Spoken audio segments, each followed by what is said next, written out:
Well, welcome to episode 276 of 10 Minute Record Reviews. And this time we're going to talk about the debut record on Blue Note from Freddie Hubbard from 1960, Open Sesame. This is a 2019 reissue on Blue Note, again, remastered by Kevin Gray, and it sounds just as good as you might imagine when you hear those words together.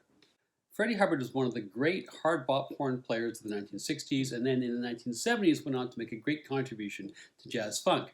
He enjoyed both critical and commercial success in his career, but very rarely attached to the same record.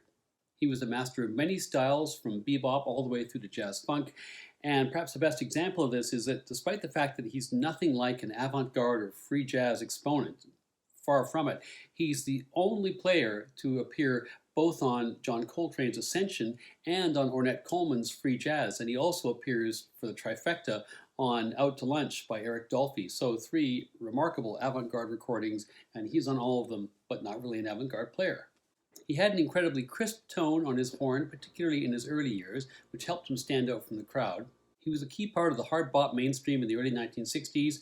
A lot of great performances as a leader on Blue Note, many others as a sideman, and he was also later on a sideman on probably the greatest version of Art Blakey's Jazz Messengers in the mid-1960s alongside Wayne Shorter.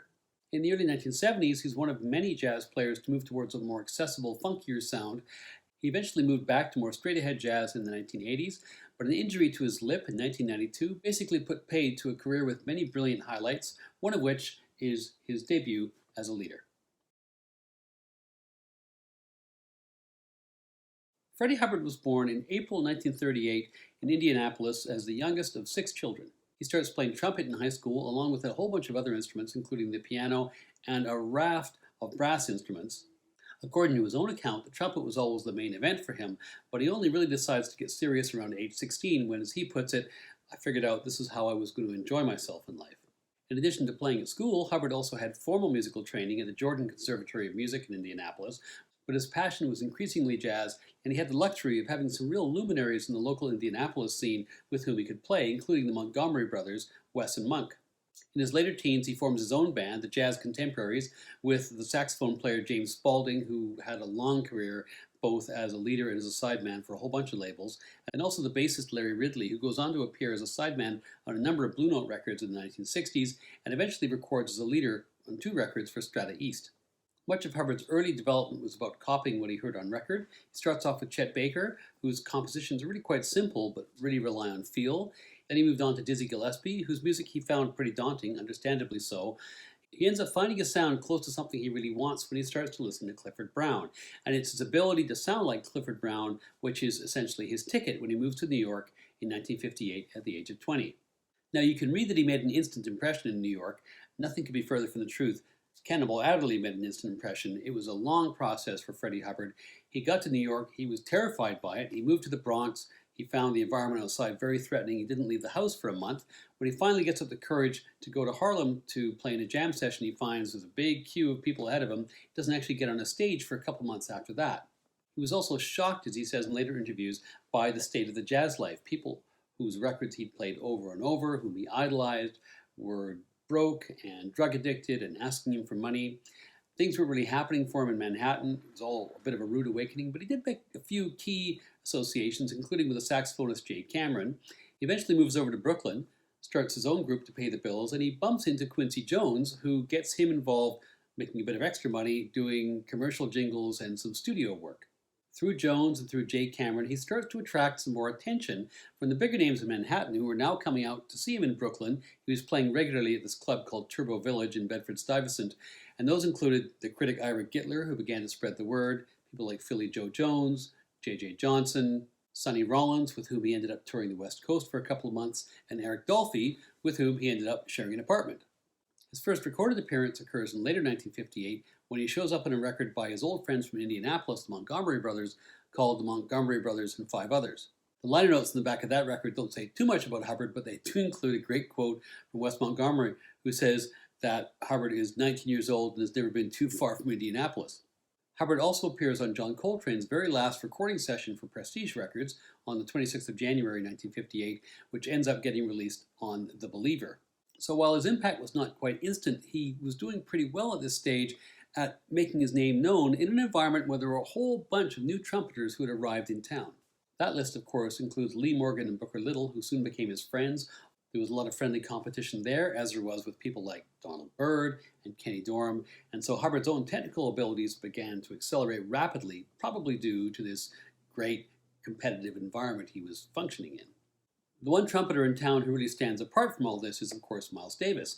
But rather than being a rival for Hubbard, Miles ends up actually proving to be a key connection.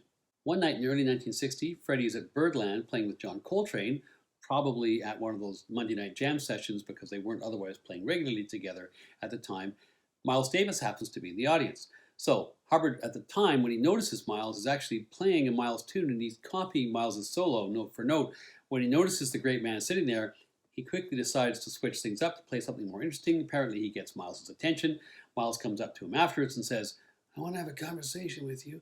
And he takes him over to meet Alfred Lyon of Blue Note Records and says to Alfred, sign him up. And Lyon does sign him up initially to a 4-record deal with Blue Note, of which this is the first made just a few months later. Open Sesame is made June 19, 1960 at Rudy Van Gelder's studio in Englewood Cliffs, New Jersey, with Alfred Lyon producing. Hubbard, of course, is on trumpet. He's just 22 at the time, and there are a couple of other youngsters on the date as well. Those include McCoy Tyner on piano, who had just joined John Coltrane's quartet at the time, and Clifford Jarvis on drums. Now, the liner notes say he's not yet 20. I actually think, if my math is correct, he's not even 19 at this point. He'd been playing with Randy Weston, which I think makes it fairly certain that he was a Brooklyn connection of Freddie Hubbard's. Sam Jones was on bass, and at the time he was a regular with Cannonball Adderley's group. And last but not least, the tenor saxophone of Tina Brooks. Brooks was one of those musicians with whom Hubbard had formed an affinity early on in his time in New York, and he would return the favor by having Hubbard play as a sideman on his own Blue Note recording in a few days, True Blue. In the year or so that follows this recording, Hubbard completes the rest of that 4-record deal for Blue Note with recordings like Going Up, Hubcap, and then the one which is maybe the best of the 4, and maybe the best of all his Blue Note recordings, Ready for Freddie in 1961. There are a couple of impulse releases he puts out in the early 60s as well, along with some other great Blue Notes like Hub Tones, Breaking Point, and Night of the Cookers. In 61, he ends up joining Art Blakey's Jazz Messengers, replacing Lee Morgan. He's joined there by Wayne Shorter. That's an incredible lineup. In the later 60s, he then jumps on board Creed Taylor's effectively jazz-funk project with CTI, makes some great records for CTI like First Light and Straight Life, both of which won Grammys. Also, Red Clay is amazing and arguably makes as big a dent in the jazz-funk world as anybody. Side one starts with Tina Brooks' composition, the title track, Open Sesame, which begins, and this is repeated a number of times in this album, with this great unison head arrangement between the two horn players. Then they're away playing pretty much straight ahead, hard bop solos. The one thing I noted here is that McCoy Tyner is almost unrecognizable to me as somebody who's listened to a lot of McCoy Tyner records. Again, it's a sideman gig here. He's not playing as part of an integrated quartet or leading on his own, but again, very early in his career development. But Beautiful is a classic, sexy jazz ballad with some lush brushwork from Jarvis and a really nice fat tone from Hubbard. Gypsy Blue, the last track on side one, is the second composition by Brooks. Again, like the first track, there is this incredible unison playing from the front line, then Hubbard with a very muscular solo, and also Jones in his first stepping out. All or Nothing at All begins side two, which is a bit of a party piece for Hubbard. You can hear Brooks occasionally comping quietly underneath Hubbard's horn playing, which is a little bit unusual for another horn player to be doing so. Brooks' solo is a quintessential, almost stereotypical Blue Note hard bop solo. Hubbard's a bit more creative. Tyner sounds a bit more himself, I think, on this track, and the whole track has a kind of exciting multi-part ending that AC/DC would be proud of. One Mint Julep is a bluesy romp, complete with Brooks' unabashedly Roadhouse solo. And the last track, Hobbs Nub, is maybe the most interesting cut on the record because it's Hubbard's only composition here, and clearly he's challenging himself to extend and try out his full range on the instrument. Around 1960 was a very exciting time in hard bop, as the original generation of innovators were now being joined by a new generation who had come of age musically in the post-swing era. There's probably nobody who exemplifies this moment more than Freddie Hubbard, and this is a great introduction to his Blue Note years. Although greater heights lie ahead, and I would say that his CTI work deserves real consideration when you talk about what the best period of Hubbard's career was, this is an essential part of any hard bop collection. For me, it's 4 out of 5 stars.